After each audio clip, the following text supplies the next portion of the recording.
Hi, this is Billy Wagner, and this is the Philly Show.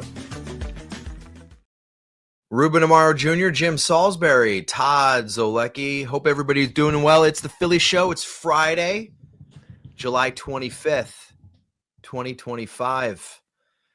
Big announcement. We mentioned it on Monday's show. We got a live show coming to you Sunday. Manco and Manco on the Ocean City Boardwalks this Sunday, July 27th, 11:30 a.m. If you like fun, you like the Phillies, you like pizza, stop by Manco and Manco. We will be there. We got a couple guests showing up. I'm looking forward to this, guys. I'm bringing the whole family down. A couple of Philly icon guests. They're not necessarily baseball guys, but one baseball guy. Yes. So we have some fun planned for everybody. So stop by Manco and Manco on Sunday. My kids are looking forward to it. We're gonna walk the boardwalk a little bit before I get on my flight on Monday morning in Chicago. So check it out. Stop by. Say hello. We'll press the flesh. We'll kiss some. We'll kiss some babies. We'll kiss some babies. Right. We got Ed Wade coming up in a little bit. We chatted with Ed Wade, Ruben's former boss, the first GM I ever covered. That's right. Jim, I don't know what number GM that was for you, but we had a fun conversation with Ed talking about the Wall of Fame induction, shared some stories of his time as Phillies GM. So check that out. The Phillies on Wednesday lost to the Red Sox in 11 innings, 9-8. It's kind of brutal. It was a brutal loss. It was a brutal loss. Jesús Luzardo had a no-hitter through 4 innings. I think he had 6 strikeouts through 4 innings. All 6 strikeouts and sweepers. He was great. And then the 5th inning happened. So let's start right there with the Parks first pitch. First pitch is brought to us exclusively by our partners at Parks Casino, Pennsylvania's #1 casino. Jesús Luzardo, guys, like I mentioned, had a no-hitter through 4 innings. And then the 5th inning, walks 4 guys, gives up a grand slam.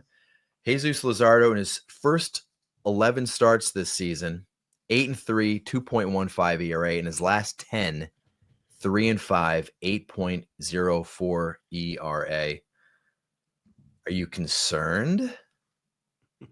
Of course. That's that's a lengthy amount of time there. Yeah. Last 10 starts is over 8. Of course you're concerned. That's a serious trend. And he just sort of hits this wall. Last 3 starts he's blown 2, a 5-0 and a 3-0 lead. Yeah. It's going to happen now and then, but it's just happening a little bit too much with this guy, especially contrasting to that great start he had. I mean, he came out on Wednesday night and he had that great sweeper. It almost looked like old school John Candelaria, Steve Carlton type of action. I know they called it a slider, but it was very similar.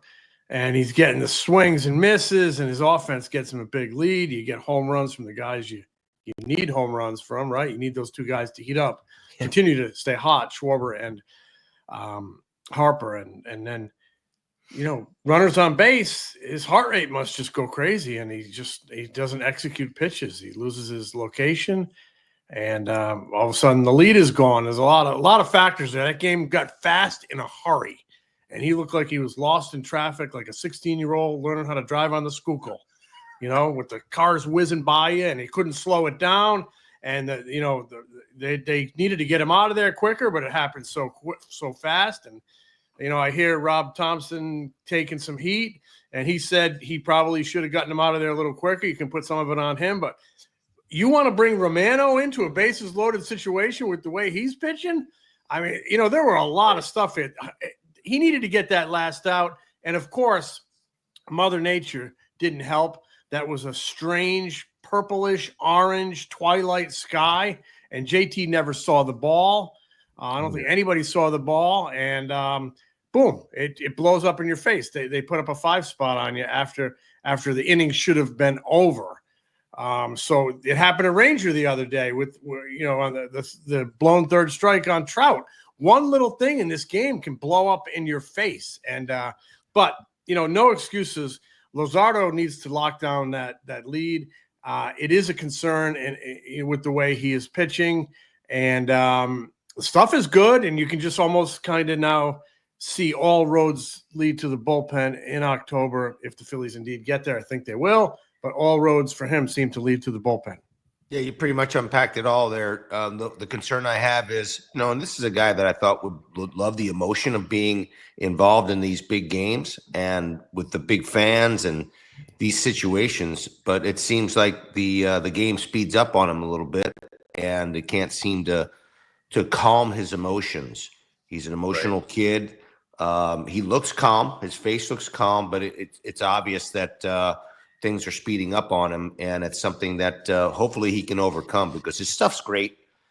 You see it in flashes, and he just has to figure out ways to stop the flow, step away. See, it's one of the things that you can't do now is because of the pitch clock. You cannot really step off the mound, take a breather, tie your shoes like Shill used to do. Yeah, there's all types of stuff that you can do to refocus, and it's something that he's going to have to learn how to do. Still a young pitcher with great stuff. It also makes you think, hey, maybe this is a guy you throw into the bullpen and just let fire. But the concern is, can he calm his emotions enough to be able to pitch in the tight and in the important innings? So a lot of stuff to unpack there. And he's got to, if you put him in the bullpen, Ruben and Todd, he's got to come in with a clean inning with nobody on base. Well, that's the thing. Because the stretch is killing him, and the game is speeding up with runners on base. He has to start an inning with nobody on base. David Cohn made an interesting comment. I think it was David Cohn, or it was Eduardo Perez. I can't remember which, as to why the man would not go into the windup in that situation with the bases loaded. And that makes a lot of sense. I don't know why he didn't do it, but he didn't. It didn't work. And hopefully he can figure out exactly what needs to be done. First, it was the pitch tipping. Then it was something else. Then it was the comfort. And he's got to get to the point where he finds the right rhythm and right space to be able to let his stuff work, because the stuff is elite. Right. And he's been pitching for a long time. So it's taken a little time for him to get there. And it's going to seems like it's going to take a little bit more time. Jesus was asked that, why not go out of the windup in that situation? And he basically said, I still trust myself to get out of that situation. He's like, yes, sure. But then you see something that happened. What happened the other night with Bryce Harper on third base and a guy stealing home. He also mentioned if he's out of the windup and there's a guy on second base, he can take this massive lead potentially. And now a single scores a couple runs. So he said basically he still had faith in himself to get out of there, out of the stretch. Now, what's troubling is that, maybe he was obviously filling with his mechanics. That, remember, the glove was high up here and it was talked. He basically said, I'm back to pitching out of the stretch like how I was earlier in the season when I was absolutely perfect. So he seems kind of like almost at a loss right now for mechanics wise, like what he can do out of the stretch. It's no longer like, well, I'm still kind of doing this new thing over the last 10 starts. I'm going to go back to what I was doing. He's back to doing what he was doing when he was successful early in the season. But so numbers out of the windup, 310 on base against, 346 slug against. Now numbers out of the stretch, 367 on base, 467 slug. So a slugging percentage 120 points higher with runners on base than out of the windup. And that would be my concern, guys, in the postseason. To me, he's the obvious guy to go into the bullpen out of this rotation. But again, what happens? How much faith can you have in him? How much trust can you have him in a big spot in a postseason game? Even if he starts an inning and then all of a sudden a guy gets on base, can he get out of it? I don't want to get too long-winded on this, but one of the things that Greg Maddux used to do is he threw all his bullpens out of the stretch. It's something he's going to have to do. I think he's going to have to throw out of the stretch all the time. and work on that, because that's when you have to make your most important pitches. And it's something they're going to have to straighten out. I know Caleb Coffin will work with them. I know Cesar Ramos will also do it. They've got to figure it out because he's too important. Yeah. Hey, that was First Pitch, presented exclusively by our partners at Parks Casino, Pennsylvania's #1 casino. ParksCasino.com is the website. You must be 21. If you have a gambling problem, call 1-800-GAMBLER. Phillies fans, whether you're hustling on the field or having a catch with your kids, staying mobile is everything. That's where Rothman Orthopedics comes in with expert care and top docs. They keep the Phillies and Philly moving with 30 office and walk-in center locations across greater Philadelphia and New Jersey. Getting world-class orthopedic care has never been easier. From injury recovery to joint care, Rothman's got you covered, because at Rothman Orthopedics, your mobility is their mission. Schedule an appointment now at rothmanortho.com or just scan that QR code on your screen. All right, guys, here we go. Let's have a little chat with former Phillies GM and future Wall of Famer Ed Wade. Ed, thanks for joining the Phillies show. How are we doing? Happy to be with you guys. Doing fine. I know it's a huge thrill. You're going to be inducted onto the Phillies Wall of Fame next weekend, alumni weekend at Citizens Bank Park. But can you describe the thrill it is to be on the Phillies show with Ruben and Angle Boy? Well, it's good that the two of them are together. All those leaks over the years to Jim, I know where they came from. So I'm glad that Ruben and Jim are out now on the same page still. So, Ed, we have actually Never. we're going to get to the Wall of Fame stuff and all sorts of stuff in a bit, but I'd rather just make fun of Ruben and Jim if we could. yeah, well, that'd be great. You know, how did we've talked about Angle Boy in the past. How did that nickname come about? I think Ruben was the one that actually gave it to him. You know, he always seemed to know what was going on moments after we knew what was going on. So, and in all candor, the reality is that Jim epitomized what good work really means. He's part of the old school that was willing to build relationships and get the facts and not just shoot from the hip and hope that the other media and the fans bought into his story instead of what the real story was. Jim was a true professional. But I was always looking for a little angle, and I drove you crazy a little bit, Ed. I apologize for that, but no, you don't. You were apologize. Ed was a journalist. You're giving yourself too much credit here because I didn't read your stuff. I know. Well, I have no idea what you wrote. I mean, that ignorance is bliss thing. It certainly pertained in that regard. That's all right. And what you are going on the Wall of Fame next weekend at Citizen Bank Park, and you could just put into words, what this means to you. Unbelievable. Nothing that I ever dreamed of. I thought the best salute that I was ever going to get was when Ruben and Pat won in 2008. And Pat said what he said, because that was really, at that point in time, I was already the general manager in Houston. I didn't even stay up to watch the World Series. But I felt that validated a lot of the stuff that we did. And I thought that was going to be the highest praise that would ever come our way. So when John Middleton broached the subject a little bit last year, and then we didn't talk about it again until about 3 months ago. I was out in the backyard picking up deadfall, came in and had the email from him. It's to me, it's from a personal standpoint, it's an unbelievable honor. But more importantly, in my mind, it salutes the things that we as a group, Ruben and everybody else involved, scouting, player development, the front office people, everybody pulled in the same direction and got the club to the finish line. Wish it had happened a little bit sooner, but that's selfish on my part. But the reality is when we all get together on that August the 1st date, what's going to be forefront in my mind is the contributions that so many people made over the years, some of whom are no longer with us. Yeah. Ed, I remember that night well when they won the World Series. You were in Houston. And honestly, I remember writing that night and thinking about you And when Pat Gillick, as kind of they're raising the trophy, he mentions that this was Ed Wade's team and how you got it all moving. And were you stunned when he said that? I know it meant a lot to you, but did you actually hear him say that in real time? No, I was absolutely stunned by it. Again, in all candor, I'm the general manager in Houston at that point in time. The Phillies' participation in the World Series was not at the forefront of what I was responsible for. And I literally was sound asleep. We have our house here in South Jersey, so Roxanne was still up here because she's teaching. So I'm down in the apartment by myself, sound asleep, and my phone starts to ding. And I looked at it, and it's all people saying, "Isn't that great what Pat Gillick said?" I had no idea what they were talking about.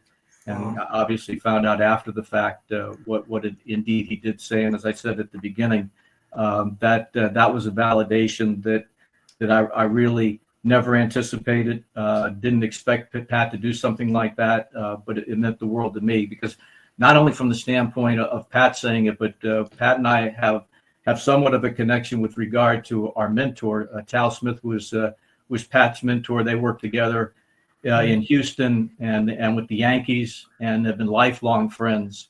And I know the esteem in which Tal holds him. And I worked for Tal 3 times, so he was certainly my mentor. I never would have advanced anywhere without Tal.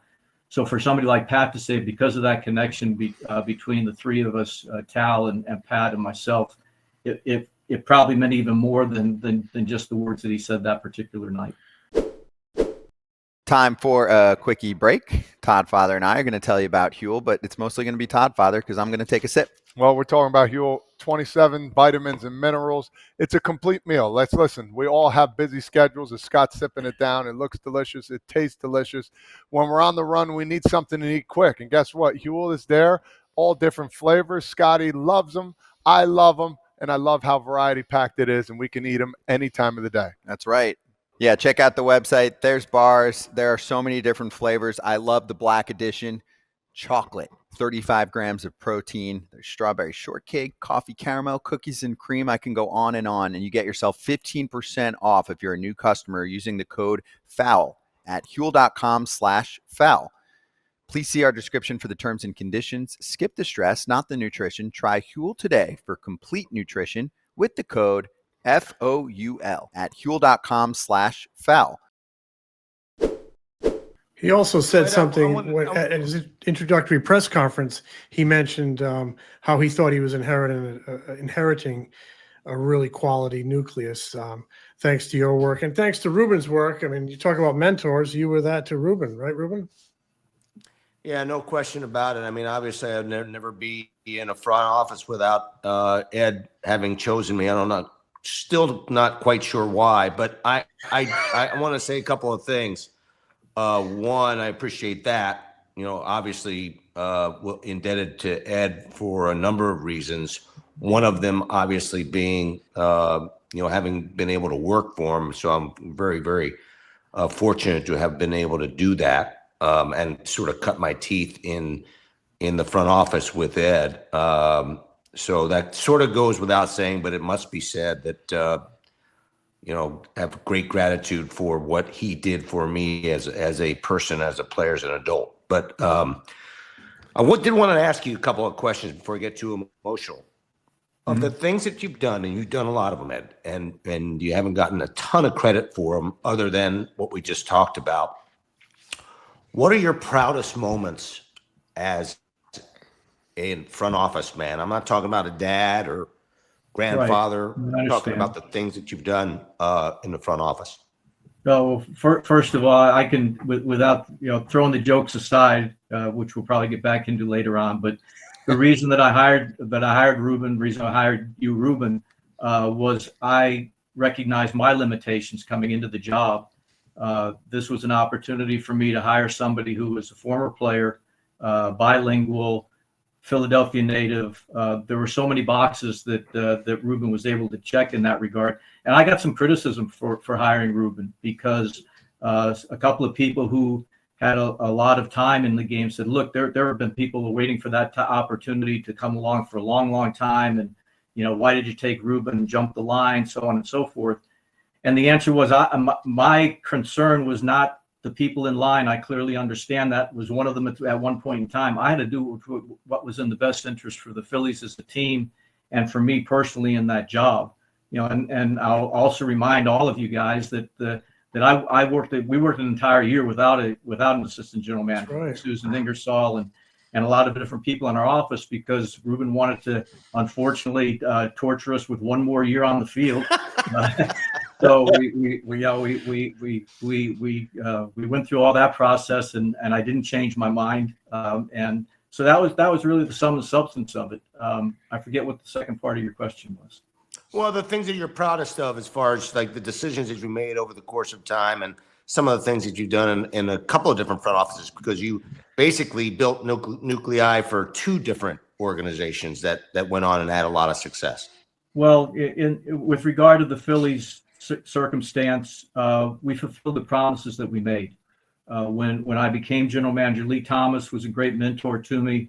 And then stepping into where we were at that point in time, it was obvious that we had to go in a different direction. We had to build from within the core nucleus, because that's what the financial landscape was at that point in time. But we were making the promise to our fans that when we got to the new ballpark, things would change. And we were able to, a year before that actually occurred, able to go out and sign Jim Thome, which I think validated a lot of the promises that we were making. But at the same time, never losing sight of the fact that we talked about get good and stay good, and we held true to that. So I think that, from the standpoint of the Philly situation, it was having the right people in the right jobs, everybody pulling in the same direction, whether it was the scouting department, player development. We mandated our guys that working in the farm system. Look, we need to teach players how to play the Phillies way. Because it's going to be different when they put the pinstripes on in Philadelphia. And those guys jumped at the opportunity to do exactly that. In Houston, when I got there, it was a team in transition. Before I got there, Bagwell had retired. A lot of different things were happening there. And then in the midst of my tenure there, Drayton McClain decided to sell the club. And the mandate for the new ownership coming in was to basically drive the payroll through the floor. So we're in another teardown situation, another build back situation there. The thing that I'm proudest of there, and it sort of gets lost in the shuffle, and this is self-serving on my part, but I went back because there were some things being said about the depth in the system when the sale took place. So I went back and looked at the day that I was fired as the general manager there. There were 43 players in the Astros organization who ended up playing in the big leagues, including a couple of MVPs, a Cy Young Award winner, a lot of guys who were developed from within, a lot of guys that came over in some of the trades that we were forced to make. So I take pride in the fact that in both circumstances, although it didn't work out during my time, or quote unquote our time, things did evolve the way that we had hoped they would evolve. It's sort of like my running speed. I run a lot, but I don't get very far. And we just couldn't run this up fast enough to make it all happen on our watch or my watch, whatever way you want to look at it. But, always showed up every day trying to put our best foot forward, organization first. And, fortunately it worked out in a couple of different circumstances for a lot of really good people. I do want to say this. I wanted to say something about just overall work ethic and what Ed meant to me as far as that was concerned. I think more than anything else, Ed would never ask somebody to do something that he wouldn't do himself. That's sort of his one of his mantras. And you're in a lot of ways, you were sort of forced to be there and to work. And that's what we did. And he never told us to do it. He never, necessarily enforced it, but he did it because he did it every single day. And I will not find anybody on this planet who is more dedicated to being his best every single day. And I thank you for that, Ed, for putting that in my heart as well. Well, I appreciate that. I've been doing a lot of reflecting leading up to August 1st. First of all, why and how kind of thing. But one of the things that I keep going back to in my own mind, and I'll talk a little bit in my 3-minute speech on that day, unless the teary Irishman might show up in the middle of it and make it a little bit longer. But I reflect on so many people. I'm a guy from Carbondale, Pennsylvania, a mediocre journalism major, mediocre college player, all that kind of stuff. And for whatever reason, a lot of different people took an interest in my career and helped me along the way, both here in Philadelphia, whether it was as an intern, Larry Shank hiring me $2.50 an hour and all the tasty cakes I could eat to be as an intern, and then paving the way for Houston, giving my first opportunity, and then people like Tal Smith over the years. And then when I got a chance to come back here to be able to, not only have Bill Giles and Dave Montgomery overseeing things, but giving me the opportunity to re-engage with Paul Owens, to be able to pick Paul's brain on a lot of different things. I can remember Dave coming to me and saying, "Hey, would you have interest in bringing Dallas Green back into the organization?" And in a heartbeat, I said yes. And so I had a lot of people just over the years, and I sit back and say, well, why would these people take this type of interest in me? And I guess where would I have been in this whole process if this person didn't step in, if that person didn't stop?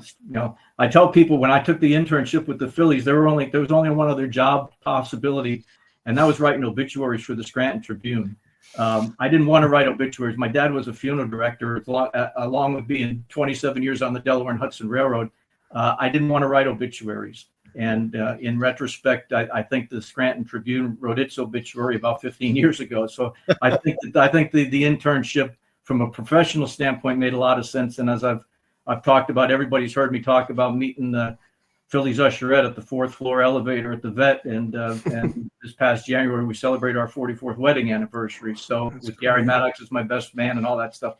So those are the types of things that I've always thought about them, but I've had to focus a little bit more on them just from the standpoint of trying to absorb exactly how I got to the point where August 1st is going to happen. More from Ed Wade in a minute. The Phillies open a big 3-game series on Friday night up in New York. If you can't watch the game up in New York, you're not going up to New York this weekend, you can swing by Parks Casino or watch it at home and have a little extra fun with your phone. Right, Ruben? Yeah, when you start thinking about betting on these games and really enjoying them in a different way, I would recommend the one app that really works, and you can play some casino games, all types of stuff. That's the Bet Parks app. It's pretty cool. There's so many different things you can do. You can bet individual player performances like strikeouts, homers, RBIs, that kind of stuff. But you can also play a bunch of games on there. So if I get this thing straight, you can play Huff and More Puff. You can do all types of games that are really, really cool. And in addition, you can go on and hit the sports app and then go to each individual game and basically bet anything you want. There's all types of stuff. Now, additionally, you can also do the Bet Wire, which is live right inside the Bet Parks app. You can actually, it's like TikTok for people who love sports games rather than dance tracks. Bet Wire is the all-new sports betting live feed right inside the Bet Parks app with quick videos, hot takes, and game predictions. You can all types of creators that give you information about what's going on across the country in a variety of sports. So new users, now remember, new users can get 1,000 cash back if you're down in your first 24 hours. So see betparks.com for details. You must be 21 and in Pennsylvania, New Jersey, Michigan, or Maryland. Gambling problem, call 1-800-GAMBLER. You love to play, you love to win, you bet Parks. You mentioned a lot of people have helped you and you don't know why. I know why, because there's a goodness to you, Ed, and you're a very earnest man, and people like to be around those type of people. People see skill and goodness, and they want to help those type of people. But I just want to get back to, you mentioned it not happening fast enough, and I've actually used that expression over the years. I mean, during your time in Philadelphia, under today's rules, you would have twice been a wild card team, and one other time I think you would have missed by one game. The whole thing could have been different. We know how the the game is now. All you do is you got to get in the postseason tournament and get hot. Twice you would have been in the postseason tournament. Who knows what could have happened? Do you ever kind of look back at that and say what might have been? I think it's human nature to put things, in retrospect, think about how things might have been. I don't dwell on it, though. Mm-hmm. The rules were what they were. There's all kinds of different rules. Just think about the economic environment that exists now. It's sort of mind-boggling in that respect. But again, there were just we had a chance to do a lot of things, and we set out on certain goals, and I think we fulfilled a lot of those goals in a timely fashion. You can't push the accelerator if there's no gas left in the tank, kind of thing. Yeah. And you can't always be looking over your shoulder and say, boy, I wish this, I wish that. You guys have said a lot of nice things about me. Ruben can attest to the fact I had pretty high temperature at some point in time. A little bit of throwing stuff and saying the wrong thing at the wrong time. And you remember a part of my resume is I actually had a player assault me. So there's all types of things that go into the whole process, and doing the retrospective thing. There are good things and bad things. You can't do much about any of those types of circumstances. But again, I'm really happy with the way things turned out for the organization as a whole. And I really look at what's transpired over the last couple of months and what's going to happen in August is a chance to salute a lot of those people. Well, and I think back about your tenure, and I think back about how history could have changed if you had kind of given up on your core beliefs or given up on some of these players coming up through the Phillies farm system. And, I know you could have traded, I believe, Chase Utley to Oakland, at least one. I remember, Ed, one of my most memorable moments covering you was a day when Harold Reynolds went on ESPN and he said, it might've been Baseball Tonight or just during the day. And he says, listen, I've heard, because his brother was Ryan Howard's agent. And he said, I heard that Ryan Howard's representatives have faxed the Phillies a trade demand. He's asking, formally requesting a trade from the Phillies. And this was, I guess maybe the 04-05 offseason or 03-04, trade deadline, whatever it was. And I remember my office calling me. I was working at the Inquirer at the time, and they say, hey, you gotta call Ed and get a comment. So I pull over on the side of the road. I'm in my car. And I call you, Ed, and you picked up, and you're like, hello. And I said, hey, Ed, Harold Reynolds went on ESPN and says that Ryan Howard's agent has demanded a trade. And you're like, yes. And I said, well, what's your response to that? And I'll never forget this. You go, duly noted. Duly noted. And then you went into the explanation like, listen, he is a prospect. We are under no obligation to trade anybody in the farm system. And we are definitely not just going to trade a talent like Ryan Howard because his agent requests a trade. I understand we have Jim Thome. I understand they're both first basemen, but we are under no obligation to trade Ryan Howard. And thank goodness he didn't. Thank goodness he didn't sell low like a lot of opposing GMs wanted to buy him at the time. What do you remember about Ryan Howard and the interest in him at the time? And why did you stick with him? I mean, you could have said, hey, we got Jim Thome signed for the next 4 or 5 years. Let's trade Ryan Howard and get a reliever, a middle of the rotation starter. Well, Ruben can attest to the fact that we felt that Ryan was still a developing player. He still had a hole inside. Defensively, he had a lot of ground to cover. And so we weren't entertaining any ideas about moving, and not that I can remember. We knew what Jim Thome represented when we got him, but also at some point in time, Jim was going to be a bridge that got us to Ryan. So, there whether it's Harold Reynolds or an agent or whatever, we weren't going to be compelled to do something because of outside influences. We felt that we had the right personnel in our organization, seeing these players, evaluating these players, trying to balance where we were and where we thought we were capable of getting and how to get there. And I think by virtue of the fact that we got Jim Thome, not only did that energize our fan base and justify what we've been saying.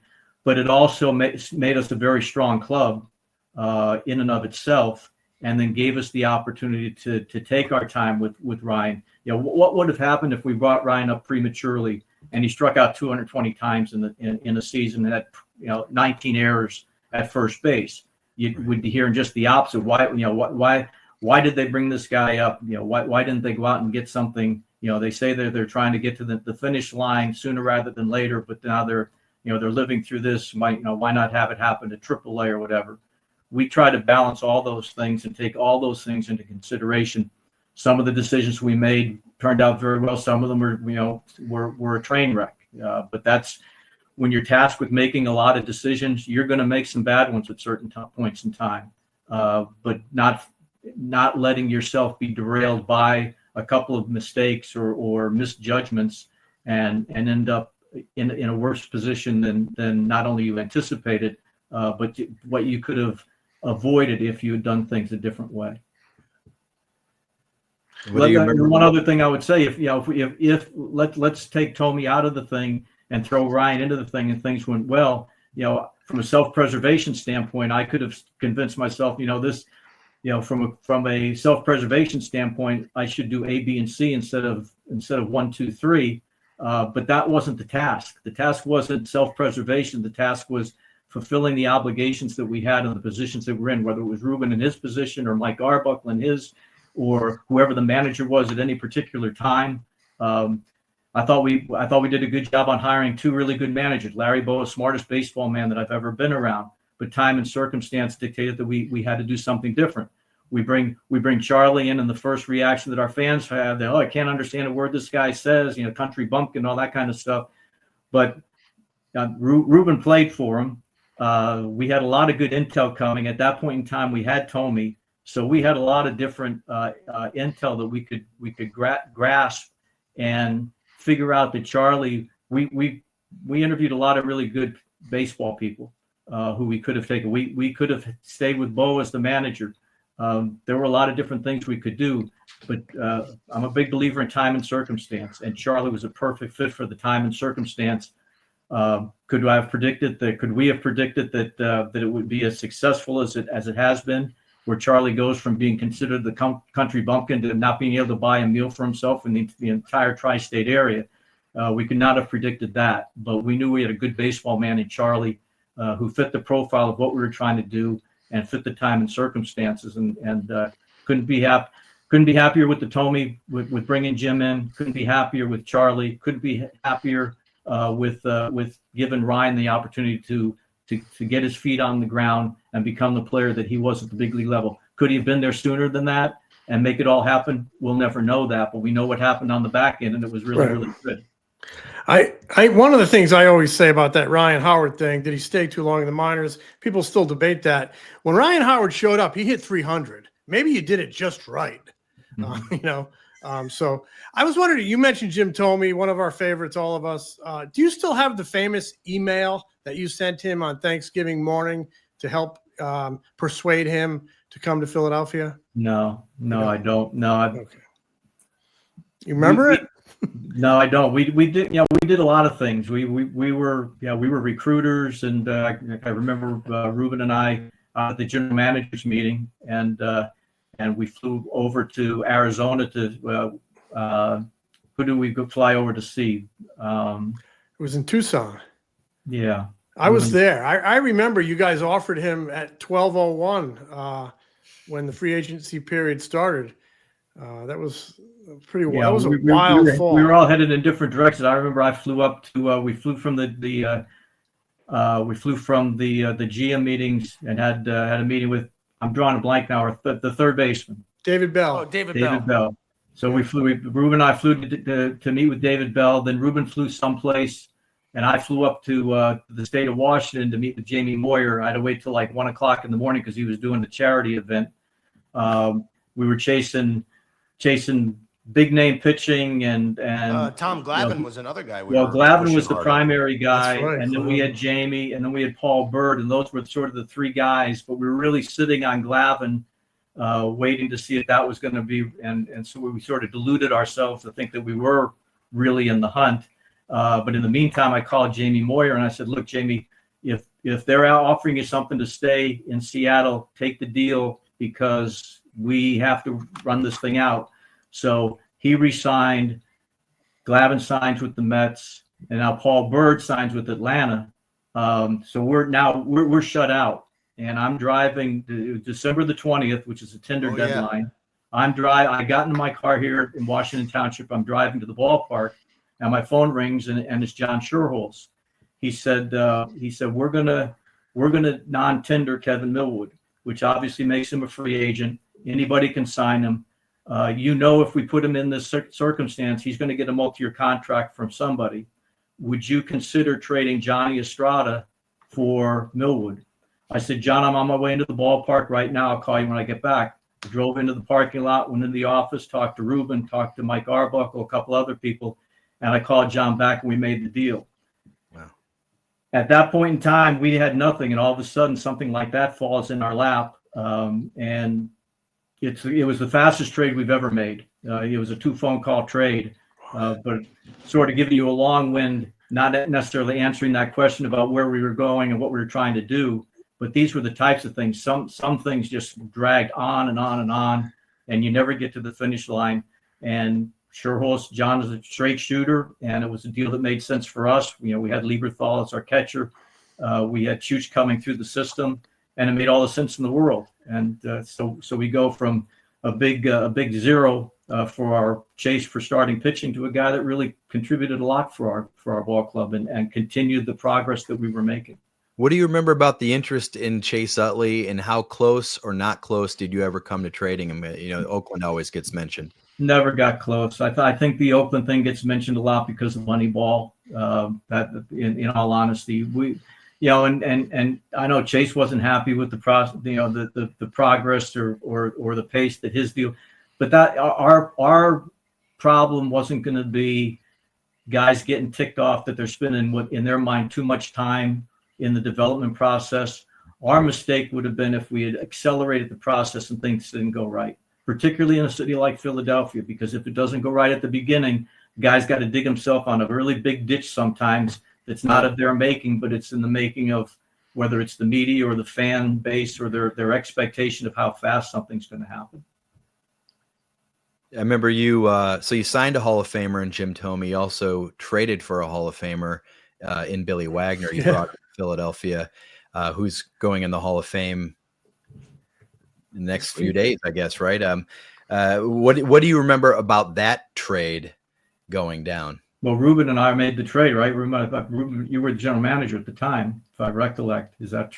Am I right? No, this is 03-04. This is 03. Brad Liz. You brought Billy here. That's That right. was Wagner. Yeah, that's right. Yeah, Jerry Hunsaker was the general manager in Houston at the time. We gave up 3 young pitchers, including Brandon Duckworth. But again, time and circumstance. We had the financial wherewithal at that point in time to push the pedal. And here's a guy that sort of wore out his welcome in Houston, despite the great numbers that he put up down there. Obviously, Hall of Fame numbers. So to be able to make a move like that, again, time and circumstance. Roll the clock back maybe 2 years before that, there's no way we're trading 3 young pitchers anywhere because it didn't fit the profile of what we were doing. But as we got closer to saying, hey, this is real now. This is realistic that we can be a much better ball club. We had a chance to get a premier closer who, my wife and I, Roxanne and I, have been invited up to Cooperstown this weekend. Not sure that Jimmy, or not sure that he'll talk to me because we didn't have that great that great a relationship when he was with us. But Billy was a special piece that made a lot of sense for us at the time that he became available. That's good stuff, man. Ed, when you got the job in Houston, I called you up for an interview. You did it was a great interview. Never get rid of you. What's that? Yeah, you could never get rid of me. He's like poop on a shoe, like poop on a shoe. I called you up and did an interview and reflected a little bit on your time in Philadelphia, but you said you had like 2 regrets. And One was trading Schilling and one was firing Tito. Can you reflect on those two? You still feel that way? Well, in the case of both Scott Rowland and Kurt, there's no question that they were tremendous players. To have them on your ball club makes you a much better team. But it really got to the point with both those guys where it seemed like our timetable certainly wasn't going to fit with their timetable. Get good and stay good doesn't resonate if you're thinking now is the time that I want it to happen. So I'm not saying we were pressured into those types of deals, but I think from the standpoint of the environment that we were trying to create, it made sense to do. Painful as it was, you're not going to get a great return on deals like that because people understand that you're sort of over the barrel to a great extent. But that was the process and that thing. Terry did a great job for us. There's no question about that. But again, I go back to I've already used the term time and circumstance, and we really felt that at that point in time we needed a different approach in the clubhouse. We had a lot of developing young players, and Terry was great communicating with them. But we felt we had to have some type of different direction in that regard. And when you've got a chance to, forever and a day, nobody will ever convince me otherwise. We hired the smartest baseball man that I've ever met in Larry Boa to take that role. And obviously, from a personality standpoint, Bo is different than Terry and his approach to things, and it wore on some players. And I get all that part, but again, from the standpoint of where we were at that particular time, it made sense to bring Bo in. Even though Terry went on to has had a very tremendous career as a manager. There's no question about that. But Bo was the right guy at the right time, and Charlie was the right guy at the right time. Both of those guys, all three of those guys, I still consider friends. I haven't talked to Terry in a long time. Last time I talked to him when he recommended Brad Mills as our manager in Houston, I ended up hiring Millsy. But the other, I completely enjoy still being around Bo and Charlie. And I think all three of those guys made contributions to the organization and to what Ruben and I and others were trying to accomplish at those various points in time. But again, time and circumstance dictated that those moves were the right things. And I still stand by the fact that I believe, not the fact, but my belief is that we made the right moves at the right time. I remember when you hired Charlie, you brought in Jim Leland for an interview. And I think that's one of the reasons everybody was just up in arms. They just went crazy. Oh my gosh, Jim Leland. And, Jim Leland, is like, he was probably too opinionated, and they didn't want anybody with opinions in the manager's seat. And I just remember you getting absolutely throttled for that move at the time. You've talked about it already, but Jim wasn't the only. I think the world of Jim. I've known Jim. I know Jim's wife before he was married to Katie in Pittsburgh when I was the PR guy there. So I've got still have tremendous esteem, hold him in tremendous esteem, as well as a number of other guys that we interviewed. We had a lot of good candidates come through the room. But at the end of the day, again, we had some inside information from Ruben and some others with regard to Charlie. There were some other, I reached out and talked to a lot of people who had a lot of these candidates in rules with their clubs, got their opinions on things. But at the end of the day, it wasn't so much eliminating other people as saying, okay, who fits best for our circumstance, our situation at this point in time. Some people said that, Jim's going to be a little bit like Bo, which is not a bad thing to any stretch of the imagination. Right. But we needed something that turned to a little bit of a different corner there, and Charlie was the right guy.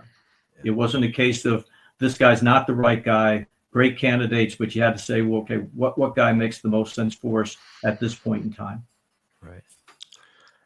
Ed, you're going on the Wall of Fame with Jimmy Rollins. When you guys selected him in the draft, you were in the front office, assistant GM. You're the guy who brought him to the majors as GM. You saw him mature and become a great one right before your eyes. What does it mean to you to kind of share that night with Jimmy?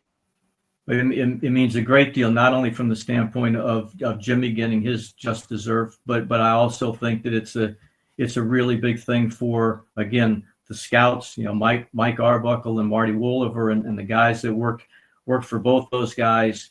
they built the cornerstone of that '08 club. There's no question about that with the work that they did. And again, what I said previously about our player development situation, we spent a lot of time getting the right personnel in place who were willing to teach the Phillies way and understanding what we were talking about the fundamentals staying the same from rookie ball all the way through AAA. Obviously, when guys get higher in your minor league system, it gets more difficult because you got a little bit of mercenaries there, guys bouncing around.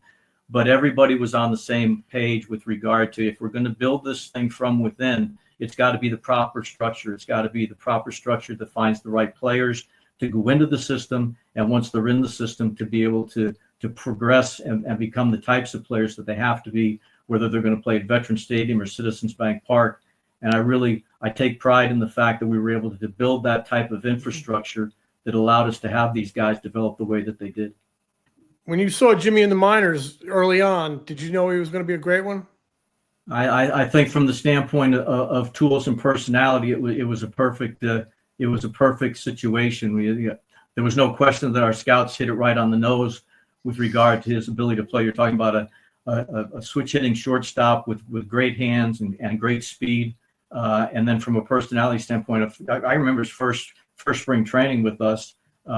It was like it was his fifth spring training in the big leagues. He was everything that you would want from the standpoint of a guy that's going to put it out on the field, but also willing to make his presence known in the clubhouse and handle all the other things that he would have to handle once he gets to the big leagues, particularly when he becomes the type of player that he became. Ed, I want to ask you. I want to see if you remember this story. This is something that is seared in my memory bank, and Jim knows this story. So my first year covering the Phillies was 2003. I started in April 2003. I was covering high school sports for the Inquirer. I didn't know what the hell I was doing. So I was bending Salisbury Jim. didn't either, but we just sort of walked past that. But I was calling Jim on his home line all the time. His aunt probably thought I was like, oh my God, who'd you hire? But I would ask a lot of people for advice on what to do, because I really did want to learn and get good at the job. And I realized I didn't know anything. So I cover the season, my first season in 03. Now we're getting into the off season. Now I'm really panicked, because now if I have a question, I can't just run into you, Ed, on the field or in the dugout or in the press club or whatever. I'm like, what do I do? So I was calling different people, former Inquirer writers, asking Jim a lot of advice. And I called one of my college buddies, Joe Christensen, who covered the Orioles for the Baltimore Sun, and at the time, the Twins for the Minneapolis Star-Tribune. I said, Joe, any advice on how to cover the off season? He said, yeah, just give Ed a call, like every day at the end of the day. And I go, what? And he goes, yeah, just call Ed at the end of the day, just like for 5 minutes, just kind of see what's going on, pick his brain, come up with something to ask him. And I go, every day? And he's like, yeah, I call Terry Ryan like every day. I just talk with him for a few minutes. I go, all right. So I call you the first This day. is a friend of yours? This is a friend of mine, Ed. Is he still a friend? This is a respected baseball writer. So I call you the first day, and you were always great. I mean, you're a great first GM to cover. I will say that. And you always treated me very well. So I call you the first day, and you just talk to you. Hey, when blah, blah, blah. Called you the second day, and you're like, same thing. You were great. And then I called you the third day, and very, very respectfully, you go, Ted, I got to tell you, I hope you're not planning on calling me every day during the off season. And so I try to save face, and I go, yeah, no, Ed, what are you crazy? What do you think I'm going to call you every day? Only a moron would do that, Ed. Give you Sunday off. So then I called Jim up, and I go, Jim, I think I pissed off Ed. And I talked to Joe Chris. He told me to call Ed every day, and I mean it was just silent. So Jim must have hung up the phone, turned to Ann, and said, "I think we've hired a moron to cover." No. But do you recall? And I'm sure you don't, but maybe you do. Do you remember me doing that the first off season? You're like, "What an idiot! Who is covering the Phillies for the Philadelphia Inquirer?" No, I really didn't. There were enough idiots in the media at that point in time that you would have to really do a lot of really bad stuff to match some of the particularly the columnists that existed at that point in time. That makes me feel better about I myself. don't remember telling you that. I told him, Ed, you can't be afraid to piss people off. So you're going to piss you were people very off. good at it, Jim. So yeah, one Jim day- had that down to an art. To a One science. day, you talked about bringing Ruben into the front office. I actually broke that story. Was it 98? You were finishing. What was your last year playing? It was 98, and one of your cohorts got really upset with me. So we're in Turner Field, Ed, in early September, late August, early September, and it's during BP, and I'm sitting there in the dugout during BP, and Ruben finishes his round of BP. He's in uniform, obviously, and he comes into the dugout and basically just wisecracks everybody sitting there, insults everybody sitting there, gives them a little hard time, as he can do. And somebody turns to me and goes, "Can you believe he's going to be our assistant GM next year?" And I go, "You're right. That's hard to believe." So I do some sniffing around and spend about a half hour sniffing around. And I'm like, I got myself a story here. And I said, I just got to do one thing. I got to call Ed Wade. So I dial you up at home. And I said, Ed, are you going to spit out your Cheerios if you read in the morning that Ruben's going to be your assistant GM next year? And there was this long pause.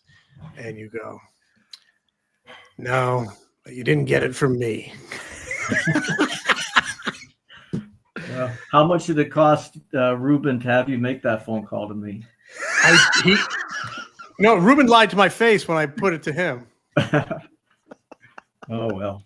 I actually, I don't know. My internet is messing up right now. Hopefully you guys are picking me up. But I think more than anything else, I mean, I didn't think it was my space, and nor was it my job to be, cutting that information. And so I had to tell folks that it wasn't happening, but with the reality that it was. And I was sort of in a tough position as far as the media was concerned. I don't think I got off on the right foot with them because I wasn't very honest with them. But sometimes you can't reveal all the cards. Yeah, we thought that it was the right decision to make, and the appropriate thing was to give Ruben his space with regard to his role at that point in time, because if it became sort of a not so quiet thing that's going to happen, it probably would have an impact on his relationship with other players, and all of a sudden is this a pipeline to upstairs kind of thing, and we never treated it that way. No, this was, as I said at the beginning of this conversation that we've been having, this was trying to figure out who the right person was, the skill set that person would bring that we may not have already on board, and being able to bring a at that point who would be a former player of that generation, bilingual, the Philly ties, his dad's ties to the organization, the lifelong aspect that brought. It made a lot of sense, but it also made a lot of sense not to be out there broadcasting it because of what I said previously. No question. It sort of taints the relationships that Ruben possibly or obviously did have with his teammates and for that matter, the coaches and manager on the club. Completely understandable. Well, you guys were a good team, man. You guys were a good team. Fun to cover, always fair, and from my end, I'm very grateful. Yeah. The part that bothers me a little bit is you had fun doing it. So knowing you is probably the most fun you had was when you could write those little rip stories about it. A few rips here and there, but I enjoyed getting your Irish up. Because you mentioned that you can get a little hot tempered. I've seen it, I've felt it, and I can confirm it. Well, you never reached Bill Conlon status, so be happy. Thank you. Happy in that. Exactly. Well, Ed, thank you so much for spending the time with us. We had a lot of fun catching up, and I really hope, again, congratulations on going on the Wall of Fame. Well deserved, and I hope you enjoy the weekend.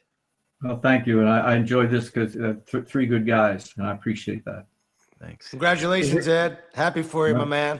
Thank you. Well deserved, my friend. The Philly Show is brought to you by the Foul Territory Network. Subscribe to The Philly Show on YouTube and wherever you get your podcasts. If you like us, give us a review. Follow us on Instagram, TikTok, X, Facebook, and Threads. Find Ruben's analysis before, during, and after Phillies games on NBC Sports Philadelphia, on the Sports Radio 94 WIP Morning Show, and MLB Network. Find Jim at allphly.com. Find me at MLB.com, the Phillies Beat newsletter, and MLB Network.